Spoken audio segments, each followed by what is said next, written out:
Bismillahirrahmanirrahim. Assalamualaikum warahmatullahi wabarakatuh. Waalaikumsalam warahmatullahi wabarakatuh. Pada pagi hari ini kita akan belajar fikih ya. Alangkah baiknya sebelum belajar kita berdoa terlebih dahulu. Kepada ketua kelas tolong dipimpin doanya. Siap, berdoa mulai. Berdoa selesai. Sebelum kita memulai pelajaran, kita absen terlebih dahulu. Kholisatul Anisa Hadir. Ramadhani Dwi Putra Hadir. Seno Syaputra Hadir. Muhammad Robi. Ada, Bu. Enggak ada. Kemana Robi? Enggak masuk, Kak. Alfa ya. Iya. Minus.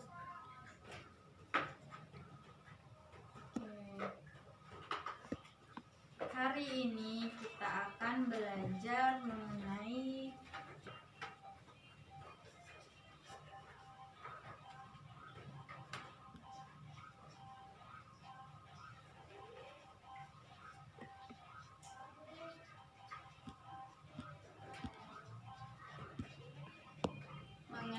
najis dan hadas. Sebelum kita membahas mengenai najis dan hadas, kita harus tahu dulu ya pengertian dari toharoh. Toharoh itu berasal dari bahasa Arab yang berarti bersih atau bersuci.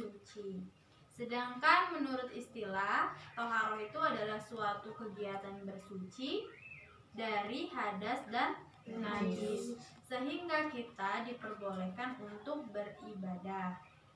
Paham? Oke. Dalil yang menganjurkan kita untuk bersuci itu terdapat pada Quran surat Al-Baqarah ayat 222 yang berbunyi, Bismillahirrahmanirrahim. Innallaha yuhibbut tawwabina wa yuhibbul mutatahhirin. Oke, coba diulangi kembali. Innallaha yuhibbut tawwabina wa yuhibbul mutatahhirin. Artinya, sesungguhnya Allah menyukai orang-orang yang bertaubat dan menyukai orang-orang yang mensucikan diri. Quran surat Al-Baqarah ayat 222. Oke, sekarang kita masuk ke pembahasan tentang najis dan hadas. Najis itu berasal dari bahasa Arab yang artinya kotoran, sesuatu yang dianggap kotor menurut ajaran Islam. Oke, sekarang menurut istilah, najis itu adalah suatu benda yang kotor yang mencegah sahnya mengerjakan suatu ibadah dan dituntut harus dalam keadaan suci. Menurut ajaran Islam, hadis itu terbagi menjadi 3, ya. Najis terbagi menjadi 3. Oke, yang pertama ada najis mukhafafah.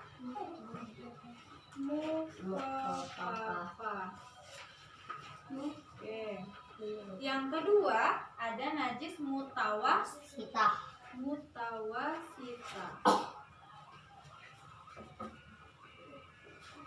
Dan yang ketiga ada najis mukhalazah.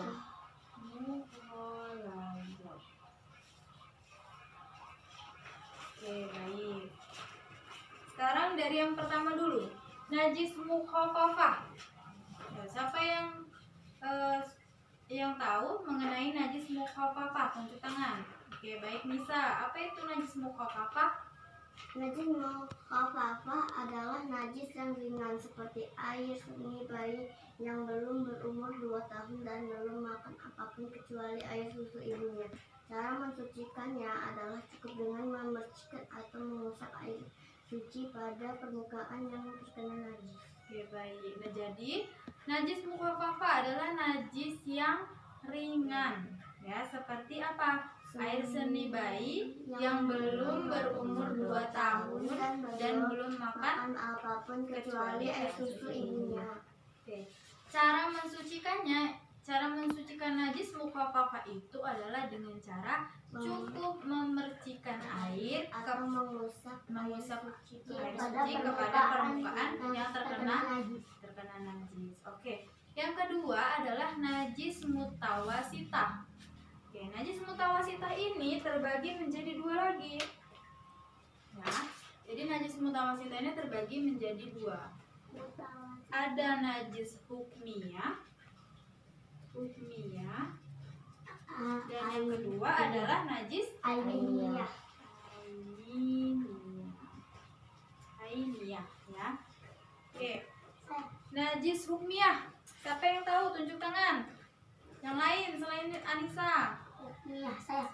Oke, Seno. Apa itu najis hukmiyah? Najis hukmiyah adalah najis yang diyakini adanya tetapi tidak nyata wujudnya. Oke, stop. Najis hukmiyah adalah najis yang diyakini adanya tetapi tidak nyata wujudnya. Nah, contohnya seperti air seni yang sudah kering yang terdapat pada pakaian. Misalnya, Seno atau Dani atau Nisa sedang menjaga adiknya, ya. Pada saat itu adiknya membuang air kecil, ya, di pakaian kalian. Tetapi kalian tidak sadar hingga air seni itu atau air kencing itu sudah kering di baju kalian. Nah, pada saat itu kalian ingin pergi mengaji, maka itu pakaian yang kalian gunakan itu harus dicuci. Cara mensucikannya adalah cukup mengalirkan air pada benda yang terkena najis atau mencucinya dengan Bersih.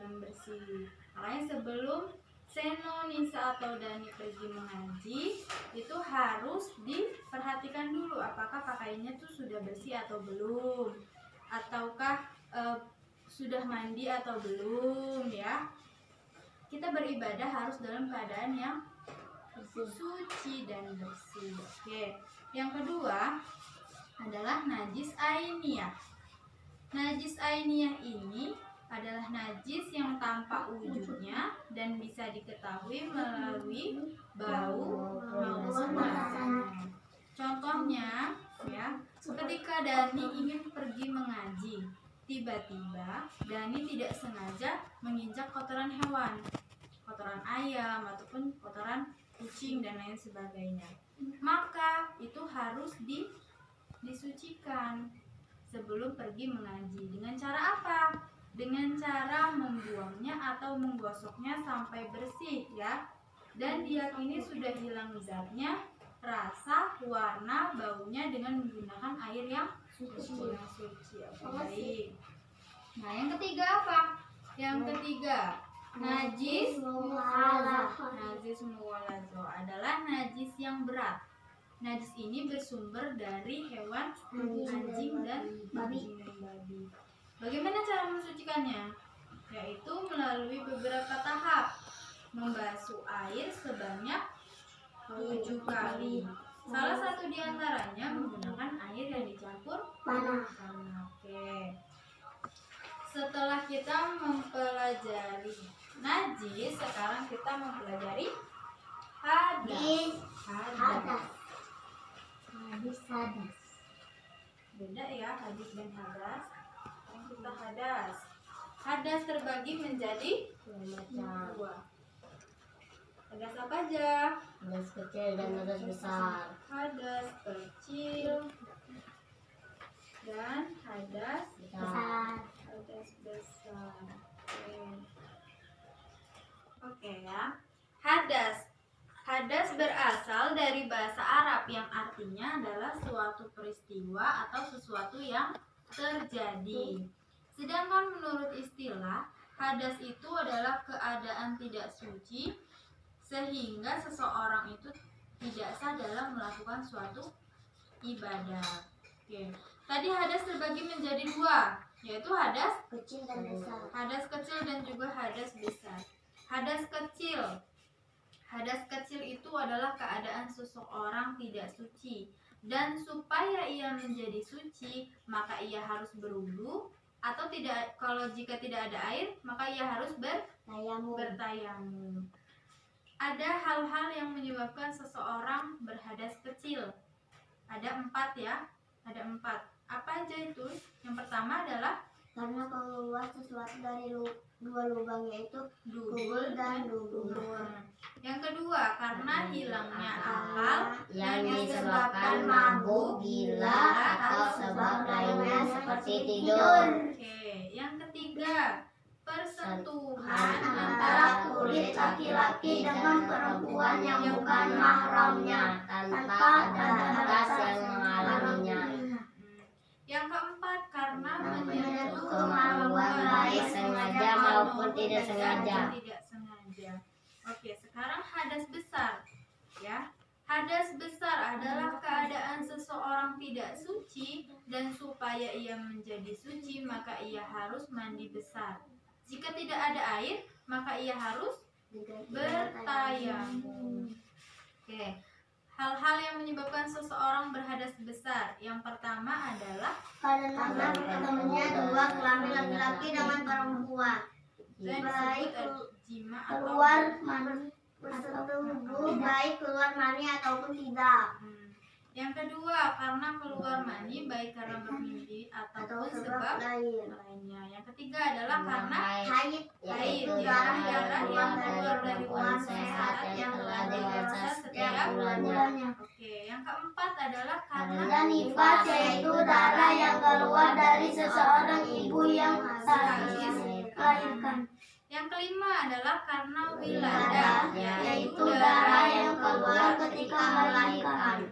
Yang keenam adalah Karena meninggal dunia, kecuali yang meninggal dunia dalam perang membela agama Allah, maka tidak dimandikan.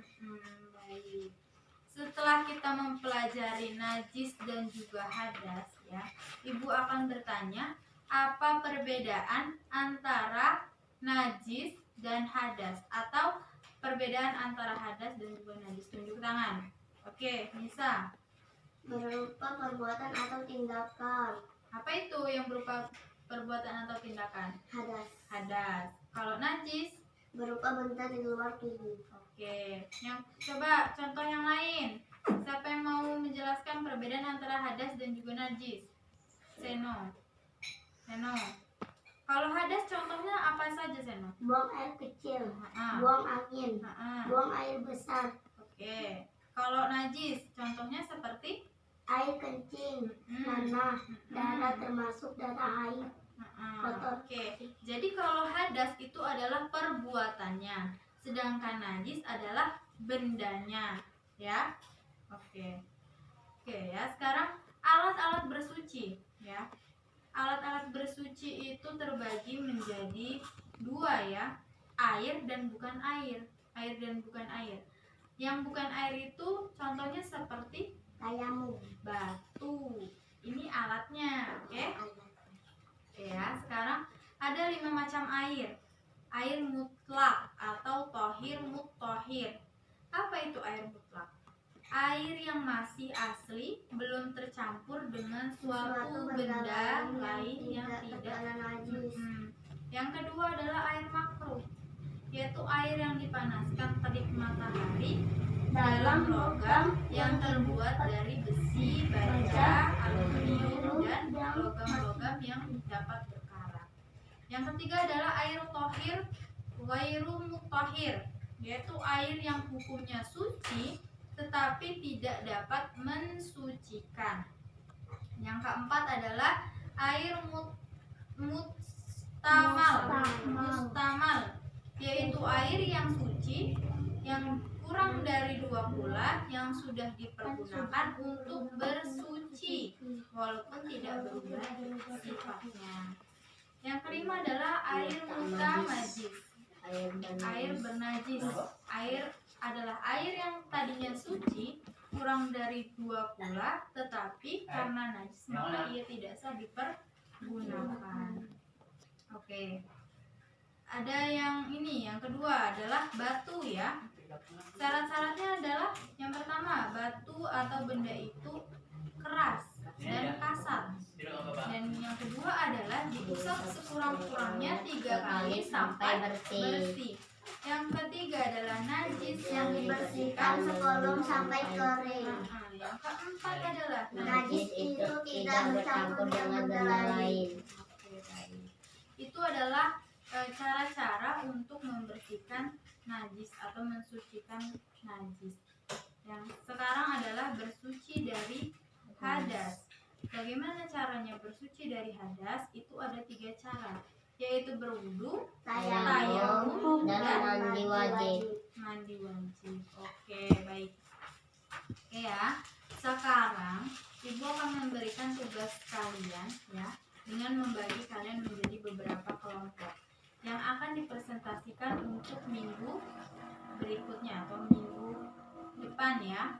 Jadi kalian akan terbagi menjadi 3 kelompok, di mana masing-masing kelompok itu nanti mengerjakan lembar kerja ya. Yang lembar kerja ini berisi tentang apa hikmah dari kita bersuci dari najis dan juga hadas. Oke.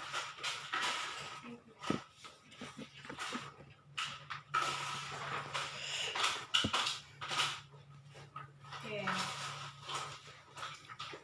Ibu rasa cukup ya pertemuan hari ini. Cukup ya anak-anak. Apa ada yang ingin ditanyakan lagi yang belum paham?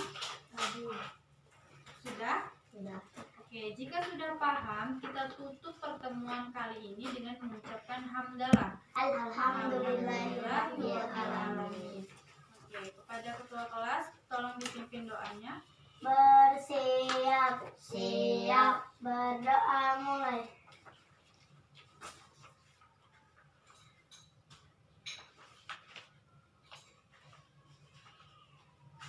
Doa selesai.